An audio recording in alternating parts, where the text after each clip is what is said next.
கிறிஸ்து இயேசுவில் மிகவும் பிரியமான ஷெப்பர்ட்ஸ் கால் யூடியூப் நேயர்களுக்கு எனது அன்பான பணிவான வாழ்த்துக்கள், வணக்கங்கள். அன்னையினுடைய பிறந்தநாள் விழாவை நோக்கி நகர்ந்து கொண்டிருக்கிறோம். செப்டம்பர் 8 இந்த உலகமே ஆர்ப்பரிக்கக்கூடிய ஒரு நாள். அன்னையுடைய திருத்தலங்கள் எல்லாம் அவளின் அன்பான பிள்ளைகள், குழந்தைகள் நிரம்பி வழிகிற ஒரு நாள். லட்சோப மக்கள் தங்களுடைய வேண்டுதல்களை இந்த தாயின் திருப்பாதத்தில் வைத்து அவர்கள் கொண்டாடக்கூடிய ஒரு நாள். ஏழை மக்கள் இணைவது உன் பெயரால் அம்மா, உன் எழுச்சியில எங்களுக்கு துணைவா அம்மா, உன் திருத்தலமெல்லாம் மக்கள் இயக்கமாகும் இடங்கள் தானே, உன் காட்சிகள் எல்லாம் மக்கள் சோர்ந்து போகிற வேளையில் தானே என்கிற பாடல் எனக்கு அவ்வப்பொழுது நினைவில் வரும். மிக அற்புதமான ஒரு பாடல். மரியன்னையினுடைய பக்தியை இன்னும் வெளிப்படுத்துகிற மேரியன் தியாலஜி என்று சொல்லுகிறோம், மேரியாலஜி என்று சொல்லுகிறார்கள், மரியல் என்று சொல்லுகிறோம். அன்னையின் மீது கொண்டிருக்கிற அந்த நம்பிக்கையை, அன்னையின் மீது கொண்டிருக்கிற அந்த பக்தியை இந்த பாடல் நமக்கு வெகு சுலபமாக வெளிப்படுத்துகிறது. நீங்கள் உற்று பாருங்கள், ஏழை மக்கள் கூடுகிற இடங்களிலெல்லாம் நாம் பாத்திமாவுக்கு செல்ல முடியாதே, நாம் லூர்து நகருக்கு செல்ல முடியாதே, மெஜுகோரிக்கு செல்ல முடியாதே. ஆனாலும் நாம் இருக்கிற இடங்களிலேயே அன்னையுடைய ஆலயங்கள் இருக்கிற, அந்த திருத்தலங்கள் இருக்கிற அந்த திசைகளை நோக்கி கிறிஸ்தவர்கள் மட்டும் அல்லாமல் மற்ற மதத்தினரும் அன்னையின் திருத்தலம் நோக்கி சாறை சாறையாய் வருவதை இந்த நாட்களிலே நாம் பார்த்து மகிழ்ந்து கொண்டிருக்கிறோம். ஆண்டின் பொது காலம் 23வது ஞாயிற்றுக்கிழமையிலே நாம் கடந்து வந்திருக்கிறோம். இன்றைய இறை வார்த்தைகளை சுருக்கமாக நாம் பார்ப்போம். சாலமோனின் ஞான நூல் புத்தகத்திலிருந்து நாம் முதல் வாசகத்தை வாசிக்க கேட்கிறோம். 9வது அதிகாரத்திலிருந்து பாருங்கள். கடவுளின் திட்டத்தை அறிபவர் யார்? அந்த ஆத்தர், அந்த நூல் எழுதினவர் சொல்றாரு, கடவுளுடைய திட்டத்தை அறியக்கூடியவர் யார்? ஆண்டவரின் திருவுளத்தை கண்டுபிடிப்பவர் யார்? நிலையற்ற மனிதரின் எண்ணங்கள் பயனற்றவை, நம்முடைய திட்டங்கள் தவறக்கூடியவை என்றெல்லாம் உண்மையை படம் பிடித்து காண்பிப்பதை நாம் பார்க்கிறோம். பக்கத்துல நம்ம இருக்கிறோம், நான் என்ன நினைக்கிறேன்னு உங்களுக்கு தெரியாது, நீங்க என்ன நினைக்கிறேன்னு எனக்கு தெரிய போறது கிடையாது. ஏன் ஒரு குடும்பத்திலேயே இருக்கிற கணவன் என்ன நினைக்கிறார் என்று மனைவிக்கு தெரிய போவது கிடையாது. மனைவி என்னதான் நினைக்கிறார் என்று சில நேரங்களில் கணவனால் யூகிக்க கூட முடியாது.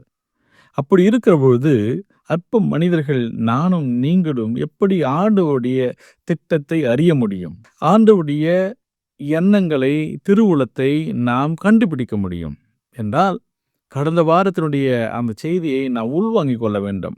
தாழ்ச்சி என்கிற ஒரு புண்ணிய பண்பால் நிச்சயமாக கடவுளுடைய திருவுளத்தை அறிய முடியும். அதைதான் நிறை தாழ்ச்சி என்று சொல்லுகிறோம். அன்னை மரியாளினுடைய விழா பிறப்பை கொண்டாடுகிற இந்த நாட்களிலே நாம் ஒன்றை கூர்ந்து கவனிக்க வேண்டும். நிறை தாழ்ச்சி அப்படின்னா, அன்னை மரியாள் அந்த தாழ்ச்சி என்கிற ஆடையின் வழியாக கடவுளுடைய திருவுளத்தை அவர் கண்டு கொண்டார். அந்த திருவுளத்திற்கு தன்னை கையளித்தார் என்று பார்க்கிறோம். அப்போ பிரியமானவர்களே, கடவுளுடைய திட்டத்தை ஒருத்தர் தெரிஞ்சுக்கணும் அப்படின்னா முதற்கட்டமாக நாம் தாழ்ச்சியாக இருக்க வேண்டும். அவர் முன்னாடி வரப்போ ரொம்ப தாழ்ச்சியா இருப்பது. நீங்க தாழ்ச்சியா இருந்தாவே போதும், அவரே கடவுளே தன்னுடைய திட்டத்தை வெளிப்படுத்தி விடுவார். இதில் விவிலியத்தில் ஏராளமான நல்ல உள்ளங்களை நாம் பார்க்க முடியும், விவிலிய பாத்திரங்களை நாம் பார்க்க முடியும். ஆண்டவருடைய திருவுளத்தை கண்டுபிடிப்பவர் யார்? திருவுளப்படி எனக்கு ஆகட்டும் என்று மாதா சொன்னாங்க இல்லையா? எப்படி சொன்னாங்க? ஆகட்டும், ஃபியாத் என்கிற அந்த வார்த்தை எவ்வாறு உதித்தது என்றால், தாழ்ச்சி என்கிற அந்த புண்ணிய பண்பால் நிறைந்து நிற்கிற பொழுதுதான். அப்ப பிரியமானவர்களே, இந்த முதல் வாசகம் சொல்லி தருகிற அந்த சாலமோனின் ஞான நூல் புத்தகம் சொல்லுகிற அந்த ஞானம் யாரு? The personification of the wisdom என்று சொல்லுகிறோம் இல்லையா? அந்த ஞானம் யாரு? அது எங்கோ இருக்கக்கூடியது அல்ல, இயேசு கிறிஸ்துவை முன்குறித்து காட்டுவதுதான் இந்த இறை வார்த்தைகள். இதைதான் பவுல் கொரிந்தியருக்கு எழுதிய திருமடலில் பேசுறார். கிரேக்கர்கள் ஞானத்தை தேடுகிறார்கள், யூதர்கள் அருமடையாளங்களை நாடி தேடி ஓடுகிறார்கள். நாங்களோ சிலுவையில் அறையப்பட்ட இயேசு கிறிஸ்துவை பற்றி உங்களுக்கு பறைசாற்றுகிறோம், இந்த கிறிஸ்து இறை ஞானமும் வல்லமையுமாய் இருக்கிறார் என்று. அப்ப இயேசு கிறிஸ்து தான் மொத்த ஞானத்தினுடைய உருவம். அப்போ பிரியமானவர்களே, ஆண்டவர் இயேசு கிறிஸ்து இன்றைக்கு நம் குடும்பத்தில் வருகிறார் என்றால் அவர் தன்னுடைய திட்டத்தை உங்களுக்கு வெளிப்படுத்த போகிறார் என்பது அர்த்தம். ஆண்டவரோடு நாம் இருக்கிற பொழுது நாம் அவருடைய திட்டத்தை உணர்ந்து கொள்ள முடியும். கூடவே இருக்க வேண்டும். கூடவே இருந்தால் மிக எளிதாக நாம் அவருடைய திட்டங்களை உணர்ந்து கொள்ள முடியும். அவர் என்ன நினைக்கிறார் என்பதை உணர்ந்து கொள்ள முடியும். 2வது வாசகம் திருத்தூதர் பவுல் பிலமோனுக்கு எழுதிய கடிதம் 9வது அதிகாரத்திலிருந்து எடுத்து வாசித்திருக்கிறோம். திருத்தூதர் பவுல் ஒனேசிமு என்கிற ஒரு மனிதருக்காக பிலமோனிடத்துல பரிந்து பேசி கடிதம் எழுதுகிறார். எப்பா, நீ அவனை ஏற்றுக்கொள். அங்கிருந்து ஓடி வந்துட்டார். பிலமோன்கிட்ட இருந்தவர் தான் இவர். அங்கிருந்து ஓடி வந்துட்டார். திருத்தூதர் பவுல் அந்த பிலமோனுக்கு எழுதிய அந்த கடிதம் பார்த்தீங்கன்னா ஒரே ஒரு அதிகாரம் தான். ரொம்ப அழகான அதிகாரம், சிறப்பான ஒரு வார்த்தைகள். ஒனேசிமுக்கும் பவுலுக்கும், ஒனேசிமுக்கும் பிலமோனுக்கும், பிலமோனுக்கும் பவுலுக்கும் உரிய உறவை அழகா இது விளக்கி சொல்லுகிற ஒரு அதிகாரம் தான், ஒரு கடிதம், அழகான கடிதம். வாய்ப்பு கிடைத்தால் வாசித்து பாருங்கள். அப்பொழுது இந்த ஒனேசிமு என்கிறவர் அங்கே பிலமோனிடத்திலிருந்து இங்கே வந்து விடுகிற பொழுது மீண்டும் பவுல் அங்கே பிலமோனுக்கு கடிதம் எழுதார். எப்பா, அவன் என்ன தவறு செஞ்சாலும் மன்னிச்சிரு, அவனை ஏற்றுக்கொள். கடவுளை ஏற்றுக்கொண்டதனால் நாம் எல்லோரும் ஒன்றாக இருக்கிறோம். எனவே நான் அவனை உன்னிடத்துல திரும்பி அனுப்பி வைக்கிறேன். நீ அவனை எப்படி ஏற்றுக்கணும்னா, அடிமையா இல்லை. அடிமைன்னா எப்படி தெரியுமா அர்த்தம்? அடிமை மீது எனக்கு அதிகாரம் உண்டு, உரிமை உண்டு. அப்போ பவுல் என்ன சொல்றாருன்னா, நீ அடிமையா ஏற்றுக்காத, உன் சகோதரனைப் போல அவனை நீ ஏற்றுக்கொள்ள வேண்டும்.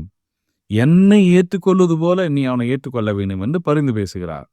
அப்போ பிரியமானவர்களே, இந்த இந்த ஞானம் வருகிற பொழுது, இந்த பக்குவம் வருகிற பொழுது, இந்த தாழ்ச்சி வருகிற பொழுது நாம் பிறரை ஏற்றுக்கொள்கிறோம், பிறரை அரவணைக்கிறோம்.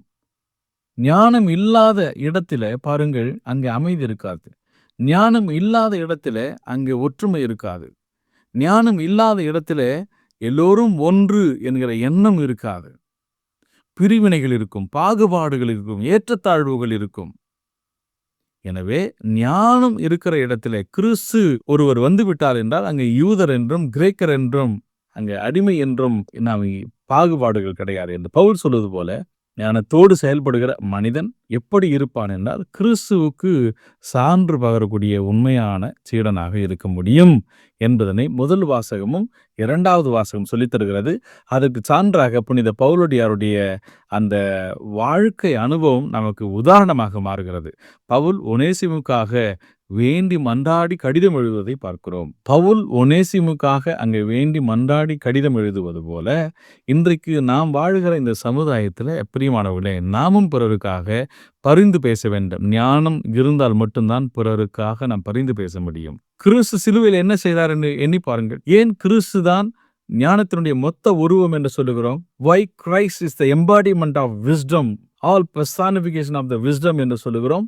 ஏனென்றால் சிலுவையிலே இருந்து கொண்டு அவர் பரிந்து பேசு, தந்தையாய கடவுளிடத்தில் பரிந்து பேசுவதை பார்க்கிறோம். அவர்கள் செய்வது என்னது என்று அறியாமல் செய்கிறாளே, அவளை மன்னியும் என்று. அப்ப பிரியமானவர்களே, இன்னைக்கு நமக்கு இந்த ஞானம் இல்லாமல் தான் தவித்து கொண்டிருக்கிறோம். நாலேஜ் என்பது வேறு, அறிவு திறன் என்பது வேறு, ஞானம் என்பது வேறு. தூய ஆவியினால் அருளப்படக்கூடிய ஒன்று, ஆண்டவரால் கொடுக்கப்படக்கூடிய ஒன்று. எனவே இந்த இந்த கடன் திருநாள் ஆண்டின் பொதுக்காலம் 23வது ஞாயிற்றுக்கிழமையிலே நாம் இந்த வரத்துக்காக ஜெபிப்போம். கடந்த வாரம் தாழ்ச்சி என்கிற ஒரு வரத்திற்காக ஜெபித்தோம். இந்த வாரம் நாம் எல்லோரும் பெற்றோர்கள் உங்கள் பிள்ளைகளுடைய ஞானத்திற்காக ஜெபியுங்கள். அந்த பிள்ளைகள் வளருகிற பொழுது ஞானத்தோடு வளர வேண்டும், அறிவாற்றலோடு வளர வேண்டும், பகிர்ந்துண்டு வாழ வேண்டும், எல்லோரையும் சமமென கருத வேண்டும் என்கிற ஒரு நல்ல ஞான குழந்தையாக அவர்கள் வளர வேண்டும் என்று ஜெபியுங்கள். நற்செய்தி கடந்து வருகிறோம். லூக்கா நற்செய்தி 14வது அதிகாரம் 23 33 வரை உள்ள வசனங்களில் நாம் பார்க்கிறோம். ஆண்டவர் உண்மையான அந்த சீடர் யார் என்பதனை தொடக்கத்திலேயே அவர் தெளிவுபடுத்துகிறார். அப்படி பூசணிக்காவை உடைப்பது போல இருக்கிறது இந்த இந்த இந்த நற்செய்தி. நம்ம பூசணிக்காய் கிராமப்புறங்கள்லாம் பாருங்க, ஆயுத பூஜை போன்ற நேரங்களிலெல்லாம் அந்த பூசணிக்காய் உடைப்பாங்க. அப்படி பூசணிக்காய் போட்டு உடைச்சது போல இருக்கிறது இன்றைய நற்செய்தி. அவர் ரொம்ப அழகா வழவழ குழலாம் இல்லை, என் சீடனாக இருக்கணும்னா இப்படி தான் இருக்கணும் அப்படின்னு அழகா லூக்கா நற்செய்தியில் சொல்லுவதை நாம் பார்க்கிறோம். பெருந்திரளான மக்கள் இயேசுவோடு சென்று கொண்டிருந்தனர். அவர் திரும்பி பார்த்து அவரிடம் கூறியது அப்படின்னா, போயிட்டே இருக்கிறாரு, திடீர்னு அவர் திரும்பி பார்த்து ஒரு முக்கியமான கருத்தை சொல்றாரு, ஒரு கருத்தை சொல்றாரு. இன்றைக்கு ஆலயத்துக்கு வந்திருக்கிறோம், ஆண்டவர் உங்களிடத்தில் முக்கியமான ஒரு விஷயத்த சொல்றார். நம்முடைய எண்ணங்கள் எல்லாம் எங்கேயோ அப்படி வச்சுட்டு இல்லாமல் நாம் ஆண்டவர் என்ன சொல்ல வராருன்றதை உற்று கவனிக்க வேண்டும். உனக்கும் எனக்கும் ரொம்ப முக்கியமானது திரும்பி பார்த்து அப்படின்னா யாருக்கிட்டயோ சொல்லல. நம்ம சொல்றோம்ல, "டேய் நான் உன்கிட்ட தானே பேசின்னுக்கிறேன்" அப்படின்னு சொல்றோம்ல ஒரு எரிச்சலாகிற பொழுது. அப்போ ஆண்டவர் திரும்பி பார்த்து என்று சொன்னால், என்ன அன்பு உள்ளங்களே உங்கள தான், வேற யாரும் இல்ல. எங்கேயோ இருக்கிறவன் இல்ல. உன்ன தான் உன்கிட்ட தான் பேசுறேன் அப்படின்னு நம்ம சொல்றோம். அதுபோல ஆண்டவர் திரும்பி பார்த்து என்று லூக்கா நற்செய்தி சொல்லுகிறார். என்ன சொல்றாரு? என்னிடம் வருபவர் தன் தந்தை, தாய், மனைவி, பிள்ளைகள், சகோதரர், சகோதரிகள் ஆகியோரையும் அப்படின்னு சொல்லிட்டு ஒரு உச்சத்துக்கு சென்று சொல்லுகிறார். ஏன்? தம் உயிரையுமே என்னை விட மேலாக கருதினால் அவர் என் சீடராக இருக்க முடியாது. 2வது பகுதியிலே தம் சிலுவையை சுமக்காமல் என் பின் வருபவர் எனக்கு சீடராய் இருக்க முடியாது என்று சொல்லுகிறார். அப்போ சிலுவையை சுமக்கணும், தம் உயிரை விட மேல அவரை நம்ம நினைக்கணும். முதல்ல நம்முடைய உறவுகளை விட முக்கியமானவர் இயேசு தான் அப்படின்னு நினைக்கணும்.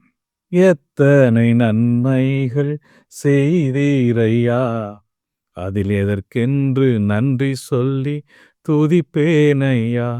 அவர் செய்த நன்மைகளை எண்ணி பார்த்தா நமக்கு அவர்கிட்டயே இருக்கணும் போல தோணும். அப்ப பிரியமானவர்களே, உறவுகள் முதல் வளையத்துல உறவுகள் இவர்களெல்லாம் விட யாரை நம்ம முதல்ல நினைக்கணும், யாரை முதன்மைப்படுத்தணும்னா, ப்ரையாரிட்டி யாருக்கு முதல்ல முக்கியத்துவம் யாருக்குன்னா ஆண்டவருக்கும் அவருடைய திட்டத்திற்கும் தான்.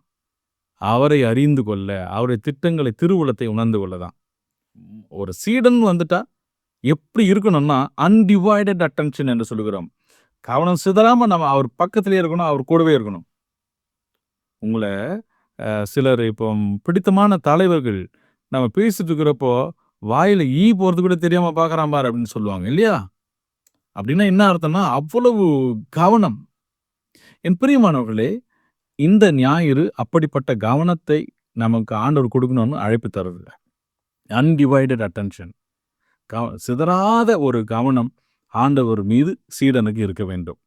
அப்ப சிதறாம அந்த கவனம் செலுத்தணும்னா அதுக்கு சுற்றிலும் இருக்கிற அந்த காரணிகளை கவனிக்க வேண்டும். ஒருவேளை குடும்பம் இல்ல தொல்லையா இருக்கலாம், சகோதரன், தாய், தந்தை, தகப்பன், எத்தனையோ துறவிகளை அவருடைய பெற்றோர்கள் நீங்க துறவற வாழ்க்கைக்கு போகக்கூடாதுன்னு சொல்லியிருக்கிறாங்க. நிறைய துறவியுடைய வாழ்க்கையில, புனிதருடைய வாழ்க்கையில இதை நம்ம பார்க்கிறோம். குறிப்பா பிரான்சிஸ் அசிசியாருடைய வாழ்க்கையை பார்க்கிறோம். பெற்றவர்களே இந்த மாதிரி நீங்க போகக்கூடாது அப்படின்னு சொன்ன எத்தனையோ புனிதருடைய வாழ்க்கை வரலாறு சரித்திரங்கள் நமக்கு பாடமாக இருக்கிறது. அப்ப பிரியமானவர்களே, முதல் வட்டத்துல ஆண்டவருடைய இந்த பணியை ஏற்றுக்கொள்வதற்கு, ஆண்டவருடைய சீடரா இருப்பதற்கு நம்ம குடும்பமே நமக்கு தொல்லையாக இருக்கலாம், பாரமாக இருக்கலாம். அப்படி வருகிற பொழுது நீ என்ன பண்ணுனா, நீ அவங்கள விட எனக்கு தான் முதன்மை இடத்த கொடுக்கணுன்றார். 2வது அவர் சொல்லுகிற செய்தி என்னவென்றால், நீங்க உங்க உயிரை விட மேலா நீங்க என்னை நேசிக்கணும் அப்படின்றார். 3வது என்னுடைய சிலுவையை சுமக்காம, தம் சிலுவையை சுமக்காமல் என் பின் வருபவர் என்னை விட எனக்கு சீடராக இருக்க முடியாதுன்னு சொல்றார். அப்போ உறவுகள் என்கிற ஒரு வட்டத்தை தாண்டணும், நம் உயிரையும் துச்சமான கருதணும். அதுதான் என் வேத சாட்சிகள் என்று பார்க்கிறோம். 3வது நிறைய தொல்லைகள், துன்பங்கள், சாக்ரிஃபைஸ் அதெல்லாம் ஏற்றுக்கொள்ள நாம் தயங்கக்கூடாது. சுருக்கமாக 2 புனிதர்களை பற்றி உங்களோடு இந்த ஞாயிற்றுக்கிழமையில பகிர்ந்து கொள்கிறேன். உண்மையான சீடர் அவரை ஏற்றுக்கணும்னா எப்படி இருக்கணும்? தம்முடைய தந்தை, தாய், மனைவி, பிள்ளைகள், சகோதரர், சகோதரிகள் ஆகியோரையும் உதறி தள்ளிட்டு வரணுன்றார் இல்லையா? அதற்கு உதாரணமா 2 புனிதர்களை நான் உங்களிடத்துல வேகமாக நான் சொல்ல ஆசைப்படுகிறேன். புனித அசிசியாரை பற்றி உங்களுக்கு தெரியும். பிரான்சிஸ் அசிசியார். அவருடைய அசிசி என்கிற அந்த ஊர் இல்லையா? அந்த இடத்துல இருந்த 2 சகோதரிகளை உங்களுக்கு நான் அறிமுகப்படுத்துகிறேன். புனித கிளார், புனித ஆக்னஸ். செயின்ட்ஸ் என்று சொல்லுகிறோம். செயின்ட்ஸ் கிளார் அண்ட் ஆக்னஸ். இந்த கிளார் என்கிற இந்த சகோதரி என்ன பண்றாங்கன்னா, நல்ல வசதியான குடும்பத்துல, வளமையான குடும்பத்துல பிறந்தவங்க. செல்வ செழிப்போடு வாழ்ந்து கொண்டிருக்கிற குடும்பத்துல பிறந்தவங்க. இல்லற வாழ்க்கைய வாழணும்னு விரும்பல அவங்க. அப்ப என்ன நடக்கிறது? தன்னுடைய தாய் தந்தை எல்லாம் இல்லற வாழ்க்கைக்கு அவரை வற்புறுத்துகிற பொழுது ஒரு நடு இரவிலே அவர் கடந்து வந்து விடுகிறார். வீட்டை விட்டு வெளியேறுகிறார். மிட் நைட், ரொம்ப காரிருள். வீட்டை விட்டு தன்னுடைய அத்தையினுடைய உதவியோட அவர் என்ன பண்றாரு? அந்த வீட்டை விட்டு வெளியேறி விடுகிறார். துறவற வாழ்வை ஏற்றுக்கொள்ள வேண்டும். ஆண்டவருக்கு உகந்த ஆண்டவருடைய நற்செய்திக்கு சான்று பகர வேண்டும். To live up to the radical commitment to the gospel. நற்செய்தி மதிப்பீடுகளுக்கு ஏற்றவாறு தன் வாழ்வை அவர் அமைத்துக்கொள்ள ஆசைப்பட்டாரே தவிர குடும்ப வாழ்க்கை அல்ல. அப்போ என்ன நடக்கிறது என்றால், அங்கே இவர் அசசியாரிடத்திலே அவர் வருகிறார். ஒரு சிற்றாலயத்திலே இந்த துறவற வாழ்வு ஏற்றுக்கொள்ள முன் வருகிற பொழுது, அவருடைய பெற்றோர்கள் வந்து நிற்கிறார்கள். அவருடைய தந்தை, தகப்பனார், "நீ வந்துருமா, போயிடலாம்" என்றெல்லாம் வற்புறுத்துகிறார். கம்பல் பண்றாங்க. கட்டாயப்படுத்துறாங்க. "நீ இனிமேலாம் இருக்கக்கூடாது" என்று எச்சரிக்கிறார்கள். இருந்தாலும் என்ன செய்கிறார் என்றால், தன்னுடைய இடையில் இருந்த அந்த ஆபரணங்கள், தங்க ஆபரணங்களை எல்லாம் களைந்துவிட்டு, ஒரு எளிமையான கயிறு அதை எடுத்து அணிந்து கொண்டு, தன்னுடைய சிகை, தன்னுடைய கூந்தல்களை எல்லாம் அவர் அதை தரித்துவிட்டு, பீடத்தின் மீது ஏறி அவர் நின்று கொண்டு, "நான் வரமாட்டேன்" என்று தன்னை முழுமையாக கடவுளுக்கு அர்ப்பணித்துக் கொள்கிறார். She consecrated herself to God. அசசியாருடைய முன்னிலையிலே. எவ்வளவு பெற்றோர்களுக்கு எவ்வளவு வலி தருகிற அனுபவமாக இருந்திருக்கும். சரி, இதுதான் அப்படி ஆச்சுன்னு சொன்னா, இவருடைய தங்கை ஒருவர் இருந்தார். அவர் பேர் ஆக்னஸ். என்ன நடக்கிறது? இந்த தங்கைக்கும் இவ்வாறு தன் சகோதரியைப் போலவே துறவற வாழ்வு, அதுவும் ஆண்டவருக்காக வாழணும், இயேசுக்காக வாழணும், நற்செய்திக்காக வாழணுன்ற அந்த ஆர்வம். அப்படி வருகிற பொழுது அவரும் என்ன செய்து விடுகிறார்? வீட்டை விட்டு வெளியேறுகிறார். வீட்டை விட்டு வெளியேறுகிற பொழுது அவருடைய உறவுகள், தாய் மாமன்கள் எல்லாம் என்ன பண்றாங்க? அவரை முடியை பிடிச்சி இழுக்கிறாங்க. அவரால் இழுக்கவே முடியல பிரியமானவர்களே. ஒரு பெரிய புதுமையா மாறுகிறது. ஒரு ஒரு அணு கூட அவர்களால் நகர்த்த முடியவில்லை. அவ்வளவு ஒரு கல்லை எப்படி நகர்த்த முடியும்? பாறாங்கல்லை எப்படி நகர்த்த முடியும்? அதனால அப்படி அவர்கள் முடியை பிடித்து இழுக்கிற பொழுது அவர்களால் இழுக்கவே முடியவில்லை. அவர்கள் பயந்து போகிறார்கள். அப்பொழுது நினைக்கிறார்கள், "ஓ, இது கடவுளுடைய திட்டமோ என்னவோ? கடவுள் அவருடைய பணிக்காக இந்த பிள்ளைகளை தேர்ந்து கொண்டார்" என்று பெற்றோர்கள் விட்டு விடுகிறார்கள். பிரியமானவர்களே, அன்புக்குரியவர்களே, கடவுளை எவ்வாறு நான் முதன்மைப்படுத்துகிறேன்? திருப்பலிக்கு வர்றதுக்கே நம்ம யோசிக்கிறோம். ஒவ்வொரு ஞாயிறு திருப்பலி தவறாம நம்ம வரோமா என்றதை இன்றைக்கு நம்ம ஆன்ம சோதனை செய்து பார்க்க வேண்டும். கடவுளுடைய திருப்பலிக்கு கூட நம்ம முக்கியத்துவம் கொடுக்காம இந்த உலக வாழ்க்கைக்கு முக்கியத்துவம் கொடுத்துட்டு போற நம்முடைய வாழ்க்கை எங்க இருக்குது? செயின்ட் கிளார், செயின்ட் ஆக்னஸ் உடைய வாழ்க்கை எங்க இருக்கிறது? இந்த எல்லாருமே வேண்டாம், இந்த உலக வாழ்க்கை வேண்டாம் என்று சொல்லி கடவுளுடைய நற்செய்திக்கு மதிப்பீடுகளுக்கு சான்று பகர அவர்கள் வந்து அவருடைய வாழ்க்கை எங்கே இருக்கிறது? கடவுளை பிரதானப்படுத்துவது இல்லை, கடவுளை முக்கியத்துவப்படுத்துவதில்லை, கடவுள் திட்டங்களை நாம் முதன்மைப்படுத்துவது கிடையாது. We don't prioritize God's ways. இல்லை, கடவுளுடைய திட்டங்களை முதன்மைப்படுத்துவதில்லை. அதுக்கு இணையா வேற எதெல்லாம் நம்ம வைத்து விட முடியுமோ அதெல்லாம் வைத்து விடுகிறோம். பிரியமானவர்களே, இந்த ஞாயிறு, இந்த கடன் திருநாள் நமக்கு ஒன்று ரொம்ப தெளிவா ஆழமா சொல்லி தருகிறது. கடவுளுடைய திட்டத்திற்கு நாம் முதன்மை இடம் கொடுக்க வேண்டும், முதன்மைப்படுத்த வேண்டும், ஆண்டவரை முதன்மைப்படுத்த வேண்டும். இல்லைன்னா நான் சீடனா இருக்க முடியாது. சீடன்னா உடனே திருத்துதர்கள் பக்கமா போயிடக்கூடாது. சீடர்கள்னா உடனே துறவிகள், அவர்களை மட்டும் நீங்க எண்ணிவிடக்கூடாது. திருமுழுக்கு பெற்றிருக்கிற எல்லோருமே நாம் ஆண்டவருடைய சீடர்கள் தானே, அபிஷேகம் செய்யப்பட்டவர்கள் தானே. எனவே நாம் என்ன செய்ய வேண்டும் என்றால், உண்மை சீடலாக வாழ வேண்டும் என்றால் அவருடைய திட்டங்களை முதன்மைப்படுத்த வேண்டும். அருட்சாதன வாழ்வு இருக்க வேண்டும், பிறகு மன்னிப்பு இருக்க வேண்டும், தாழ்ச்சி இருக்க வேண்டும், ஞானம் நிறைந்த வார்த்தைகளை பேசி ஒருவரை தேர்த்தி கொள்ள வேண்டும். இது எல்லாம் இருந்தால்தான் நாம் உண்மை சீடலாக வாழ முடியும். இறுதியாக புனித பிரான்சிஸ் சவேரியார் உங்களுக்கு நன்று தெரியுமே. நம்முடைய இந்திய தாய் திருநாட்டிலே கோவாவில் இன்னும் அவருடைய அழியாத உடல் பாதுகாக்கப்பட்டிருக்கிறாரு. மலேசியா நான் ஒரு முறை சென்றிருந்தேன். அப்படி சென்றிருந்த பொழுது அங்கே அவர் இறந்து போகிற பொழுது அங்கே இருந்த ஒரு சின்ன தீவிலே, மலாக்கா என்கிற ஒரு தீவிலே தற்காலிகமாக அவரை அடக்கம் செய்தார்கள். அந்த இடத்திலே நான் சென்று அன்னையுடைய ஒரு ஜெபமாலை ஜெபித்து விட்டு மிகப்பெரிய ஒரு ஆழ்நிலை தியானம் போல மேற்கொண்டேன். எனக்கு பிடித்தமாக இருந்தது. அந்த பிரான்சிஸ் சவேரியார் தன்னுடைய இந்தியாவுக்கு வர வேண்டும் என்று ஒரு சூழல். முறைப்படி பார்த்தால் அவர் இந்தியாவுக்கு வர வேண்டியவர் அல்ல. ஆண்ட்ரூ பவடிலா என்கிற ஒருவர் தான் இந்தியாவுக்கு வர வேண்டியது இருந்தது. அவர் கடைசியிலே அவர் நோய்வாய்ப்படுகிற பொழுது புனித லயோலா இக்னியஸருக்கு யாரை அனுப்புவது என்கிற குழப்பம். அப்போ பிரான்சிஸ் சவேரியார் தன்னுடைய நெருங்கிய நண்பரை அழைத்து கேட்கிறார், "நண்பா, நீ போக முடியுமா?" என்று கேட்கிறார். நன்றாக கவனியுங்கள் மக்களே.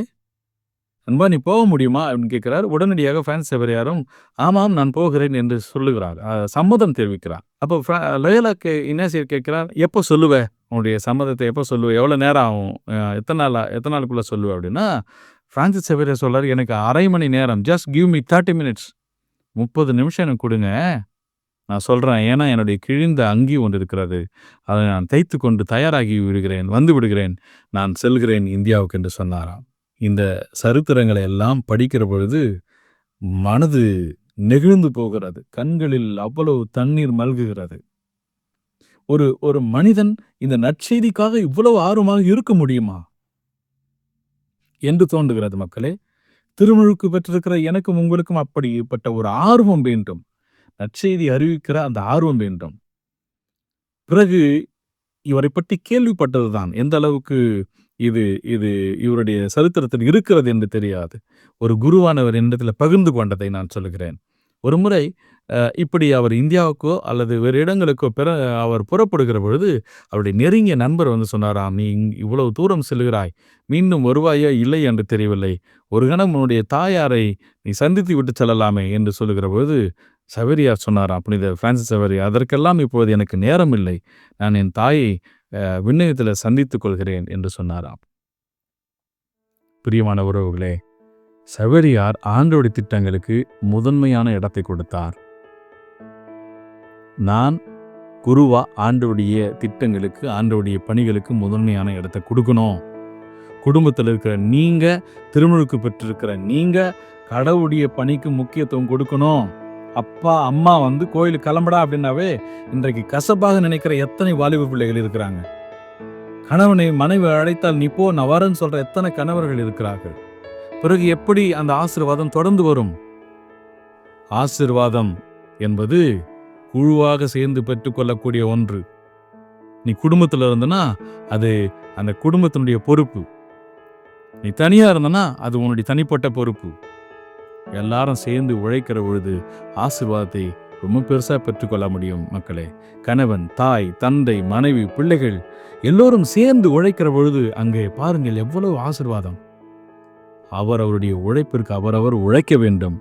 ஆனால் நாம் குழுவாக வாழ்கிறோம், இன்னும் நாம் கூடுதலாக சேர்ந்து நம்முடைய ஆசீர்வாதத்துக்காக நாம் உழைக்க வேண்டும். நல்ல சீடர்களாக வாழ ஜெபிப்போம். தாயும் தந்தையுமான கடவுளே, இயேசு ஆண்டவரே, இந்த ஆண்டின் பொதுக்காலம் 23வது ஞாயிற்றுக்கிழமையிலே உம்முடைய திட்டங்களை நாங்கள் அறிந்து கொள்ள வேண்டும் என்றால் எங்களுக்கு ஞானம் தேவை, உம்முடைய வல்லமை தேவை, உம்முடைய திருவுளத்தை அறிந்து கொள்ள எங்களுக்கு மிகுந்த ஞானம் தேவை, சொல்வன்மை தேவை, தாழ்ச்சி தேவை. ஒனேசிமுக்காக பவுல் பரிந்து பேசியது போல ஆண்டவரை எங்கள் உறவுகளுக்காக நாங்கள் பரிந்து பேச வேண்டும், உம்மிடத்தில் பரிந்து பேச வேண்டும், திருச்சபையிடத்தில் பரிந்து பேச வேண்டும், அன்னை மரியாள் வழியாக பரிந்து பேச வேண்டும். அதே போல ஆண்டவரே, நீ நற்செய்தியில லூக்கா நற்செய்தியில சொல்லுவது போல நாங்கள் எங்களுடைய உறவு என்கிற வட்டத்தை தாண்டி உயிரையும் துச்சமாக கருதி இதோ எங்கள் சிலுவையை நாங்களே சுமந்து உம் பின்வர எங்களுக்கு கிருபை தாரும். இயேசு ஆண்டவரே, உம்முடைய சிலுவையினால் எங்களை ரட்சியும். கிறிஸ்துவின் திருப்பாடுகளை எங்கள் தேற்றுங்கள், திருக்காயங்களை ஆபத்துக்களை நின்று மறைத்துக் கொள்ளுங்கள். ஓ எங்கள் இயேசு கிறிஸ்துவின் விழாவிலிருந்து வழிந்தோடி வந்த தூய ரத்தமே, வாழ்வினூற்றே, இந்த ஆண்டின் பொதிக்காலம் 23வது ஞாயிற்றுக்கிழமையில இந்த செய்தியை கேட்டுக்கொண்டிருக்கிற ஒவ்வொரு பிள்ளைகளுக்கும் குடும்பங்களுக்கும் உம்முடைய ஆசிரை அளித்தருளும், ஆறுதலை தந்தருளும், அமைதியை பொழிந்தருளும், சமாதானத்தை பொழிந்தருளும், அவர்கள் நோய்களிலிருந்து விடுதலை தாரும். எல்லாவற்றுக்கும் மேலாக முடிய சிறகு நீழ்தானிலே இவர்களை வைத்து பாதுகாத்துக் கொள்ளும். நன்றியோடும் தாட்சியோடும் கேட்கிறோம் எங்கள் ஜீவனுள்ள நல்ல பிதாவே, ஆமேன். மரியே வாழ்க, இயேசுவே ஆண்டவர். பிரியமான அன்பு உறவுகளே, ஷெப்பர்ட்ஸ் கால் என்கிற அந்த யூடியூப் மூலமாக நீங்கள் இணைந்திருங்கள், எல்லோருக்கும் இதை பகிர்ந்து கொடுங்கள்.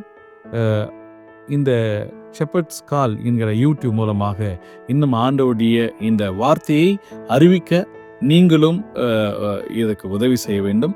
இதை பகிர்ந்து கொடுங்கள், ஜெபியுங்கள். நானும் உங்களுக்காக தொடர்ந்து ஜெபித்துக் கொண்டிருக்கிறேன். திருப்பலி நேரங்களிலும் ஜெபமாலை நேரங்களிலும் உங்களுடைய ஜெபமாலை வேளையிலும் உங்களுடைய திருப்பலி வேளையிலும் என்னையும் என்னுடைய பணியையும் நீங்கள் கருத்தில் வைத்து ஜெபிக்குமாறு தாழ்ச்சியோடு கேட்டுக்கொள்கிறேன். மரியே வாழ்க, இயேசுவே ஆண்டவர்.